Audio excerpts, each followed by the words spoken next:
जो आदेश जारी हुआ उसे पूरा स्टेप बाय स्टेप ध्यान से देखेंगे और जो रेफरेंस में जो संदर्भ में जो आदेश दिया है वो भी मैं आपको दिखाऊंगा, इसलिए पूरा वीडियो आप स्टेप बाय स्टेप ध्यान से देखिएगा। मध्य प्रदेश शासन सामान्य प्रशासन विभाग मंत्रालय वल्लभ भवन भोपाल द्वारा आदेश निकाला जा चुका है। क्रमांक आप देख सकते हैं, भोपाल दिनांक 16 सितंबर 2022 मतलब कल ही के दिन निकला है। प्रति शासन के समस्त विभाग, समस्त विभाग अध्यक्ष, समस्त संभाग आयुक्त, समस्त कलेक्टर, समस्त मुख्य कार्यपालन अधिकारी, जिला पंचायत सीईओ, जिला पंचायत मध्य प्रदेश। विषय महत्वपूर्ण यही है दोस्तों, राज्य एवं जिला स्तर पर अधिकारियों कर्मचारियों की स्थानांतरण नीति। ठीक है, राज्य एवं जिला स्तर पर, स्टेट एंड डिस्ट्रिक्ट लेवल पर अधिकारियों और कर्मचारियों की ट्रांसफर जो है पॉलिसी। ठीक है, संदर्भ इस विभाग का ज्ञापन क्रमांक F61/2021-19 दिनांक 24 जून 2021। तो मैं यह वाला आदेश भी आपको दिखाऊंगा अभी। कृपया संदर्भित ज्ञापन का अवलोकन करने का कष्ट करें। वर्तमान में स्थानांतरण करने पर प्रतिबंध लागू है। राज्य शासन एतद द्वारा दिनांक 17 सितंबर 2022 से मतलब आज ही के दिन से 17 सितंबर 2022 से 5 अक्टूबर 2022 तक की अवधि के लिए स्थानांतरण से ट्रांसफर से प्रतिबंध को शिथिल करता है। जी हाँ दोस्तों, 17 सितंबर 2022 से 5 अक्टूबर 2022 तक अब ट्रांसफर होंगे।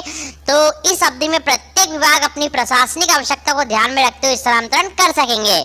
संदर्भित ज्ञापन दिनांक 24 जून 2021 द्वारा जारी स्थानांतरण नीति की कंडिका 7 में दिनांक 1/4/2020 से 30/6/2021 के स्थान पर दिनांक 1/9/2021 से 16/9/2021 एवं कंडिका 4(1) में दिनांक 31 जुलाई 2021 के स्थान पर दिनांक 5 अक्टूबर 2022 पढ़ा जाए। तो ये जो आदेश है 24 जून 2021 वाला वो मैं आपको दिखाने जा रहा हूँ, जिसमें कि हमें क्या पढ़ना है, ये जो मैंने बताया इस तरह से हमें पढ़ना है। ठीक है, तो उसी में करेक्शन किया गया है और शेष व्यवस्था संदर्भित ज्ञापन द्वारा जारी स्थानांतरण नीति अनुसार यथावत रहेगी, मतलब पिछले साल जैसी व्यवस्था थी वैसे ही रहेगी। ठीक है, मेन इसमें यह है कि 17 सितंबर 2022 से 5 अक्टूबर 2022 तक की अवधि के लिए जो है स्थानांतरण से प्रतिबंध को शिथिल किया गया है, मतलब 17 सितंबर से 5 अक्टूबर के बीच में ही ट्रांसफर होंगे।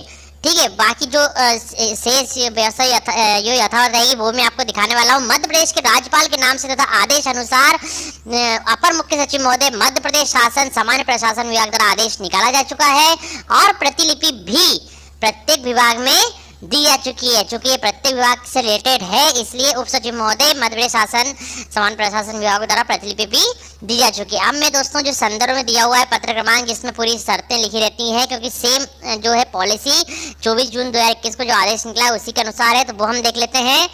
ये देखिए दोस्तों, मध्य प्रदेश शासन सामान्य प्रशासन विभाग मंत्रालय वल्लभ भवन भोपाल द्वारा आदेश निकला था। क्रमांक देख सकते थे आप, भोपाल दिनांक 24 जून 2021। प्रति शासन के समस्त विभाग, समस्त विभाग अध्यक्ष, समस्त संभाग आयुक्त, समस्त कलेक्टर, समस्त मुख्य कार्यपालन अधिकारी, जिला पंचायत मध्य प्रदेश। विषय राज्य एवं जिला स्तर पर अधिकारी कर्मचारियों की स्थानांतरण नीति। ठीक है, तो सेम नीति यही की यही है, तो हम इसलिए ध्यान से देख लेते हैं। राज्य शासन द्वारा राज्य एवं जिला स्तर के लिए निम्नानुसार स्थानांतरण नीति निर्धारित की जाती है। ठीक है, क्या ट्रांसफर पॉलिसी है पूरा ध्यान से देखिएगा दोस्तों, स्टेप बाय स्टेप। एक भी मिस हुई तो पूरा आपको समझने में थोड़ी सी दिक्कत हो सकती है, इसलिए पूरा आप ध्यान से वीडियो देखिए। यह स्थानांतरण नीति मध्य प्रदेश संवर्ग के अखिल भारतीय सेवा के अधिकारीगण, मध्य प्रदेश न्यायिक सेवा के अधिकारीगण एवं मध्य प्रदेश मंत्रालय सेवा के अधिकारियों एवं कर्मचारियों पर लागू नहीं होगी। जो विभाग अपनी विशिष्ट आवश्यकताओं के संबंध में अपने लिए पृथक स्थानांतरण नीति निर्धारित करना चाहेंगे वे सामान्य प्रशासन विभाग की सहमति से ऐसा कर सकेंगे, परंतु इस नीति के मुख्य प्रावधानों से अन्यथा नीति नहीं बनाई जाएगी। मतलब इसमें जो प्रावधान है उससे अन्यथा नीति कोई भी नहीं बना सकता। इस स्थानांतरण नीति से हटकर किए जाने वाले स्थानांतरण के प्रकरणों में माननीय मुख्यमंत्री जी के समन्वय में आदेश प्राप्त करने होंगे। यदि कोई इसके अलावा भी ट्रांसफर कराना चाहता है या किया जाना पड़ता है तो माननीय मुख्यमंत्री जी के समन्वय से आदेश कराने होंगे। प्रतिबंध अवधि को शिथिल किए जाने के दौरान स्थानांतरण प्रक्रिया प्रदेश में राज्य एवं जिला स्तर पर अधिकारी कर्मचारियों के पूरे वर्ष निरंतर स्थानांतरण करने प्रतिबंध लागू रहेगा। दिनांक जैसे देखिए मैं यहाँ पढ़वाता हूँ क्या है, 1 जुलाई 2021 से 31 जुलाई 2021 लिखा था, तो इसमें हमें क्या पढ़ना है, जहाँ 1 जुलाई 2021 इसमें अपने क्या पढ़ना है, 17 सितंबर 2022 से 5 अक्टूबर 2022 तक की अवधि के लिए स्थानांतरण से प्रतिबंध को शिथिल किया जाता है। इस अवधि में प्रत्येक विभाग अपनी प्रशासनिक आवश्यकता को ध्यान में रखते हुए स्थानांतरण कर सकेंगे। इन निर्देशों के अधीन जिला संवर्ग के कर्मचारीगण का एवं राज्य संवर्ग के तृतीय एवं राज्य संवर्ग के तृतीय एवं चतुर्थ श्रेणी के कर्मचारियों का जिले के भीतर स्थानांतरण जिला कलेक्टर के माध्यम से प्रभारी मंत्री के अनुमोदन उपरांत किया जाएगा। स्थानांतरण आदेश विभागीय जिलाधिकारी के हस्ताक्षर से जारी किए जाएंगे। सभी विभागों के राज्य संवर्ग के अंतर्गत विभाग अध्यक्ष तथा शासकीय उपक्रमों एवं संस्थाओं में पदस्थ प्रथम श्रेणी के मुख्य कार्यपालन अधिकारी, चाहे वे किसी भी पदनाम से जाने जाते हो, के स्थानांतरण आदेश समन्वय में माननीय मुख्यमंत्री जी के अनुमोदन उपरांत प्रशासकीय विभाग द्वारा जारी किए जाएंगे। राज्य संवर्ग से समस्त प्रथम श्रेणी अधिकारीगण तथा द्वितीय एवं तृतीय श्रेणी के अधिकारी कर्मचारियों के स्थानांतरण जिले के भीतर किए जाने वाले स्थानांतरण को छोड़कर आदेश विभागीय भार साधक मंत्री के अनुमोदन उपरांत प्रशासकीय विभाग के अपर मुख्य सचिव, प्रमुख सचिव, सचिव द्वारा जारी किए जाएंगे। राज्य संवर्ग के चतुर्थ श्रेणी कर्मचारियों के स्थानांतरण जिले के भीतर किए जाने वाले स्थानांतरण को छोड़कर विभागीय मंत्री के अनुमोदन उपरांत विभाग अध्यक्ष द्वारा किए जाएंगे। मतलब ये राज्य स्तर का भी बता दिया किस तरह से किए जाएंगे। अब यहाँ जो लिखा है दिनांक 1/4/2020 से 30/6/2021, तो इसमें हमें क्या पढ़ना है? जो 1/4/2020 से 30/6/2021 लिखा है, इसमें पढ़ना है दिनांक 1/9/2021 से 16/9/2022, है ना। तो 1/9/2021 से 16/9/2022 के बीच जिन अधिकारी कर्मचारियों का स्थानांतरण किया गया उन्हें पुनः स्थानांतरित समन्वय में अनुमोदन लेने के पश्चात ही उपरोक्त अनुसार सक्षम अधिकारी द्वारा जारी किया जाएगा। ठीक है। इसके बाद दोस्तों है गृह विभाग के अंतर्गत उप पुलिस अधीक्षक से नीचे के पुलिस अधिकारी कर्मचारियों के स्थानांतरण के संदर्भ में मध्य प्रदेश शासन गृह विभाग के आदेश क्रमांक ये जो लिखा हुआ है द्वारा गठित पुलिस स्थापना बोर्ड द्वारा जिले में पदस्थापना का निर्णय लिया जाएगा।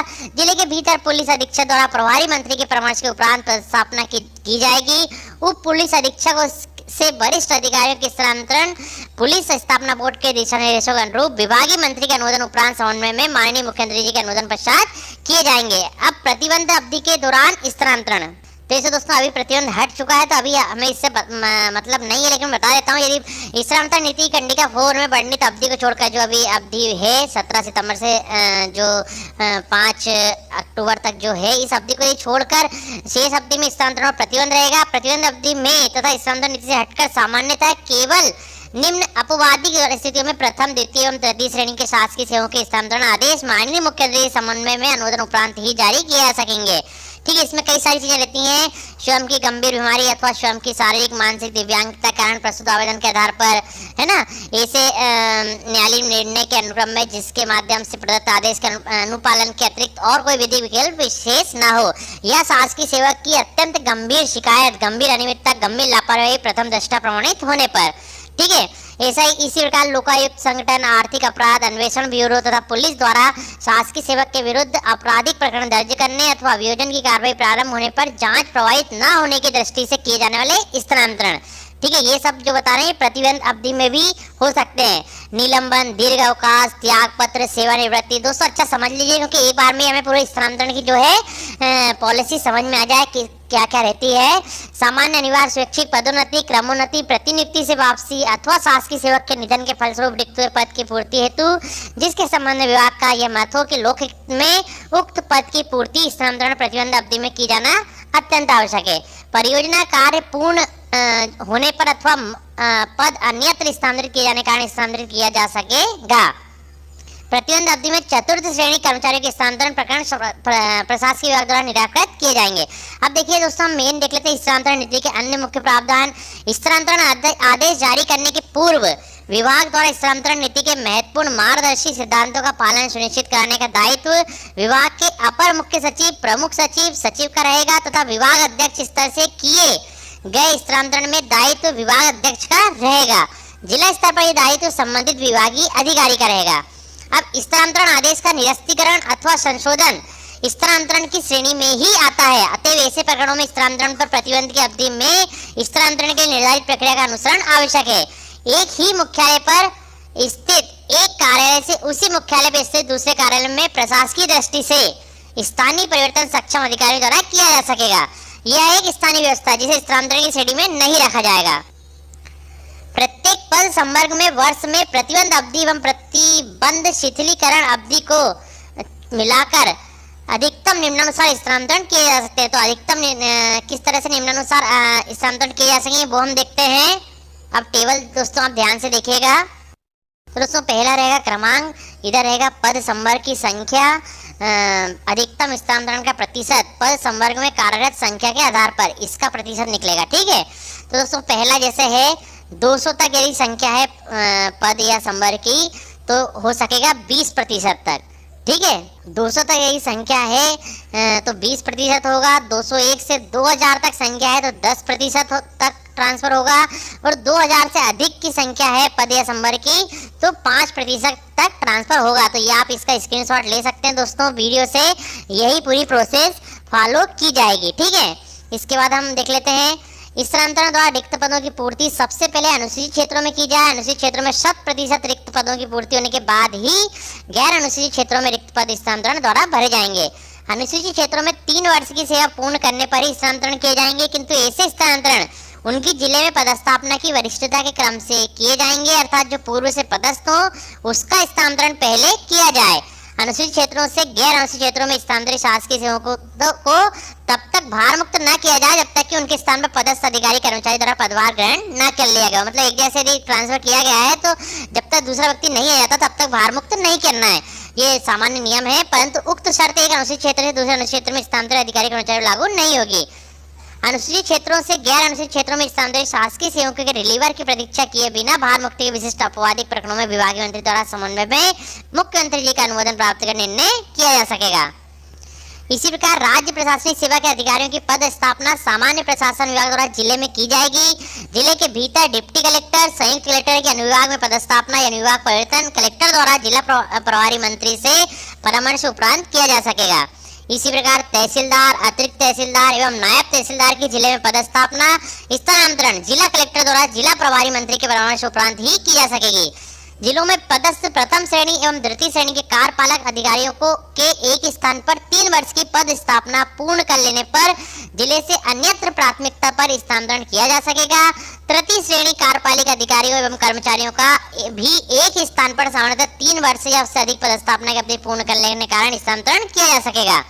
ठीक है, इसी प्रकार दोस्तों है प्रशासनिक आधार पर जो ट्रांसफर होते हैं उस पर भी किए जा रहे स्थानांतरणों में उन शासकीय सेवकों को पहले स्थानांतरित किया जा सकेगा जिनके द्वारा पिछले वित्तीय वर्ष के लिए निर्धारित लक्ष्यों को प्राप्त नहीं किया गया। पिछले वर्ष यदि लक्ष्य के अंतर्गत नहीं आया तो उनको पहले प्राथमिकता दी जाएगी। इसका असर यह है कि जिन आधारों पर हस्तांतरण किया जा सकता है उनमें एक आधार यह भी है, ये अनिवार्य नहीं है कि 3 वर्ष पूर्ण होने पर हस्तांतरण किया ही जावे। ऐसा जैसे हम मानते हैं 3 वर्ष पूर्ण हो जाएंगे तो हस्तांतरण हो जाए, अनिवार्य नहीं है। निर्माण एवं नियामक स्वरूप के विभागों को छोड़कर अन्य विभागों मात्र 3 वर्ष की अवधि को स्थानांतरण का आधार न बनाया जाए। न्यायालयीन निर्णय के अनुपालन, गंभीर शिकायतों, रिक्त पदों की पूर्ति, पदोन्नति एवं प्रतिनियुक्ति से वापसी आदि के प्रकरणों में विभाग नीति में वर्णित प्रक्रिया का अनुसरण करते हुए स्थानांतरण कर सकते हैं। रिक्त स्थानों की पूर्ति हेतु श्रृंखला बनाना प्रतिबंधित होगा। अच्छा, एक होता ट्रांसफर स्वयं के व्यय पर। स्वयं के व्यय पर स्थानांतरण अथवा परस्पर स्थानांतरण या म्यूचुअल जिसको ट्रांसफर बोलते हैं। मान लीजिए एक व्यक्ति ने ये सोच लिया कि एक दूसरे एक व्यक्ति से बात कर ली कि आप हमारे यहाँ जाइए, हम आपके यहाँ आ जाते हैं, तो इसको बोलते हैं म्यूचुअल जो है ट्रांसफर, परस्पर स्थानांतरण। या स्वयं के व्यय पर स्थानांतरण, हम खुद इच्छा से ट्रांसफर जो कराना चाह रहे हैं तो स्वयं के व्यय पर स्थानांतरण अथवा परस्पर स्थानांतरण हेतु आवेदन यथास्थिति ऑनलाइन अथवा कार्यालय प्रमुख द्वारा सत्यापित आवेदन प्रस्तुत किए जाएंगे। स्वयं के व्यय पर रिक्त पद, परस्पर किए गए स्थानांतरण तथा प्रशासनिक कारणों से किए गए स्थानांतरण संबंधी आदेश अलग अलग जारी किए जाएंगे। तो ये दोनों अलग अलग जारी किए जाएंगे, स्वयं के व्यय पर स्थानांतरण और परस्पर स्थानांतरण, मतलब म्यूचुअल जो ट्रांसफर होगा, ये सब जो है ये अलग किए जाएंगे। और जो अभी जो 20% जो हमने देखे 10-5% वो जो रहेंगे प्रशासनिक कारण वाले, वो ट्रांसफर अलग से किए जाएंगे। स्वेच्छा से स्थानांतरण संबंधी आवेदन में उन शासकीय सेवाओं का स्थानांतरण को प्राथमिकता दी जाएगी जिनके द्वारा पिछले वित्तीय वर्ष के लिए निर्धारित लक्ष्यों को पूर्ण किया हो। जिन अधिकारी कर्मचारियों की सेवानिवृत्ति में 1 वर्ष या उससे कम समय शेष हो, सामान्यतः उनका स्थानांतरण नहीं किया जाएगा। यदि कोई रिटायर होने वाले और 1 वर्ष ही या उससे कम समय शेष रह गया है तो उनका स्थानांतरण नहीं किया जाएगा। पति पत्नी के स्वयं के व्यय पर एक ही साथ पदस्थापना के लिए आवेदन पत्र प्राप्त होने पर स्थानांतरण किया जा सकेगा, परंतु पदस्थापना का स्थान प्रशासकीय आवश्यकता के अनुरूप निर्धारित होगा। इसका असर यह नहीं है कि पति पत्नी यदि एक ही जिले मुख्यालय में कार्यरत हो तो उनका स्थानांतरण नहीं किया जा सकता। ठीक है, अब गंभीर बीमारियों जैसे कैंसर, किडनी खराब होने के कारण, डायलिसिस करवाने, ओपन हार्ट सर्जरी के कारण अथवा कोविड जैसे संक्रामक महामारी से गंभीर रूप से पीड़ित होने के कारण नियमित जांच कराना आवश्यक हो और वर्तमान पदस्थापना के स्थान पर इस सुविधा उपलब्ध उपलब्ध ना हो तो जिला मेडिकल बोर्ड की अनुशंसा पर शासकीय सेवक द्वारा स्थानांतरण चाहने पर स्थानांतरण किया जा सकेगा। इसी प्रकार शिकायती जांच के परिणाम स्वरूप प्रथम दृष्टि में दोष सिद्ध पाए जाने पर संबंधित अधिकारी कर्मचारी का स्थानांतरण किया जा सकेगा। यदि किसी कर्मचारी को शिकायत या अन्य प्रशासनिक कारणों से किसी स्थान से पूर्व में स्थानांतरित किया गया हो तो उसे पुनः उस स्थान पर पदस्थ नहीं किया जाएगा। इसलिए दोस्तों मैं एक एक पॉइंट ध्यान से कर रहा हूँ क्योंकि आपको हर व्यक्ति को पूरा एक एक चीज समझ में आती रहे। ऐसे दिव्यांग कर्मचारी जिनकी दिव्यांगता 40% या उससे अधिक हो के सामान्यतः स्थानांतरण न किए जाएं, किंतु उनके द्वारा स्वयं के व्यय पर स्वेच्छा से स्थानांतरण का आवेदन देने पर स्थानांतरण में विचार किया जा सकेगा। मतलब जो दिव्यांग जन है जिनकी 40% से अधिक दिव्यांगता है उनका स्थानांतरण नहीं किया जाएगा, लेकिन वो खुद कराना चाह रहे हैं तो उस पर विचार किया जा सकेगा। ऐसे शासकीय अधिकारी कर्मचारियों को जिनके पति पत्नी एवं पुत्र पुत्री मानसिक निशक्तता, स्वलीन, ऑटिज्म अथवा बहुआयु निशक्तता से पीड़ित हैं को स्वयं के व्यय पर ऐसी जगह पर पदस्थापना करने के संबंध में विचार किया जा सकेगा जहां निशक्तता से पीड़ित का उपचार एवं पुत्र पुत्री को शिक्षा सुलभ हो सके, बशर्ते कि वे ऐसी निशक्तता के उपचार शिक्षा के लिए मान्यता प्राप्त संस्थान से इस बारे में समुचित प्रमाण प्रस्तुत करें। कमीशन प्राप्त एनसीसी अधिकारियों के स्थानांतरण करते समय इस बात का ध्यान रखा जाए कि जिन स्थानों पर अधिकारियों का स्थानांतरण किया जाता है उन स्थानों पर एनसीसी की संबंधित इकाई संचालित हो।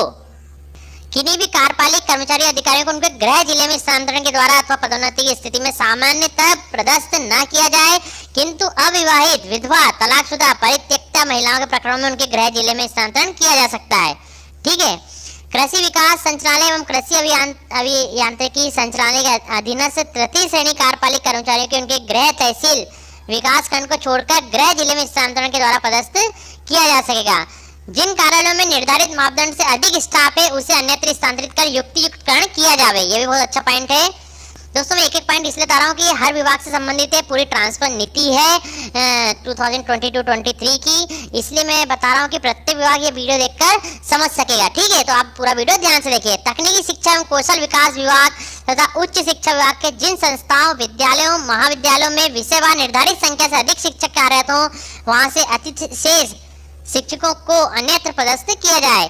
ऐसा करने में कनिष्ठतम शिक्षक को अतिशेष कर्मचारी होने की स्थिति में सबसे पहले स्थानांतरित किया जाए, किंतु मानवीय दृष्टिकोण को ध्यान रखते हुए महिला, 40% से अधिक विकलांगता वाले विकलांग एवं ऐसे शिक्षक जिनकी सेवानिवृत्ति में 1 वर्ष से कम समय शेष है उन्हें अतिशेष मानकर स्थानांतरित नहीं किया जाए। स्वीकृत पद से अधिक पदस्थापना किसी भी स्थिति में न की जावे। पदस्थापना के समय विषयवार रिक्त का ध्यान रखा जावे एवं तदनुसार ही पदस्थापना की जाए। राज्य शासन से पत्राचार करने की मान्यता प्राप्त कर्मचारी संगठनों के प्रदेश, संभाग, जिला, तहसील, विकासखंड शाखा के पदाधिकारियों तथा अध्यक्ष, सचिव, कोषाध्यक्ष को पद पर नियुक्त उपरांत स्थानांतरण से 2 पद अवधि के लिए अर्थात 4 वर्ष तक की सामान्यता छूट प्राप्त होगी। यह सुविधा उसके पूरे सेवा काल में नियमानुसार 2 पद अवधि के लिए मिलेगी।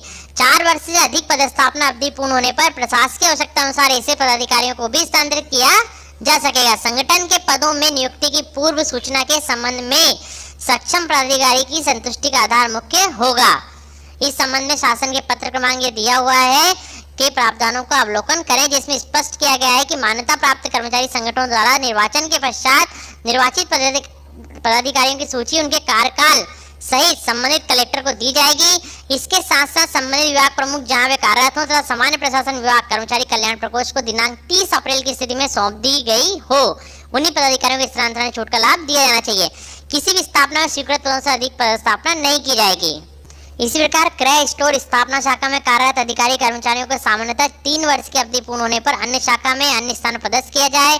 जो अधिकारी कर्मचारी वित्तीय अनियमितताओं एवं शासकीय धन के दुरुपयोग, गबन आदि के प्रकरणों में प्रथम दृष्टया दोषी पाए गए उन्हें ऐसे पदों से हटाया जाए। ऐसे दोषी कर्मचारियों को पुनः ऐसे पद पर पदस्थ न किया जाए।